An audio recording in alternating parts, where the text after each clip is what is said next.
এখানে যে কম্পিটিটর হয়ে এসেছে আমার মনে হয় একটু ভুলেই গেছিল, সেও একদম পুরো ধুম নাচছিল।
তানহার কণ্ঠে আমরা শুনে নিলাম আরটিভি মিউজিকের গান আওলা ঝাওলা। এই গানের কিন্তু একটা স্পেশাল ব্যাপার আছে, আর সেই স্পেশাল ব্যাপারটা হলো যিনি আমাদের সবার স্টাইলিং করেছেন, আমাদের সবাইকে সুন্দর করে সাজিয়েছেন, আসাদ খান কিন্তু আওলা ঝাওলা গানের কোরিওগ্রাফার। সো আসাদ খানের জন্য একটা জোরে করতালি। এবার আমাদের ছোট বন্ধু কেমন পারফরমেন্স করেছে জানবো লিজার কাছ থেকে। তানহা জি একদম ফাটিয়ে দিয়েছো কিন্তু একদম শেষে। তোমরা যখন নাচছিলে সে কিন্তু মানে এখানে যে কম্পিটিটর হয়ে এসেছে আমার মনে হয় একটু ভুলেই গেছিল, সেও একদম পুরো ধুম নাচছিল।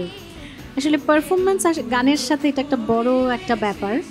আমি খুব অবাক হচ্ছি যে এই 9 বছরের বাচ্চা তানহা, সে যে এই ব্যাপারটা নিজে করছে, নিজে থেকে করছে, সে নিজে থেকে ফিল করে গাইছে, এবং এই স্টেপগুলো কিন্তু তার নিজের মধ্যেই ছিল, কেউ কিন্তু শিখিয়ে দেয়নি। তোমাকে কেউ গ্রুম করেছে এভাবে নাচতে হবে বলেছে না, তার মধ্যেই এসেছে এই ব্যাপারটা। সো ওরা আমাদের থেকে কতটা অ্যাডভান্স।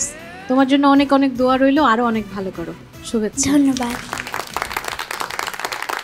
তানহা তোমার জন্য শুভকামনা। ধন্যবাদ।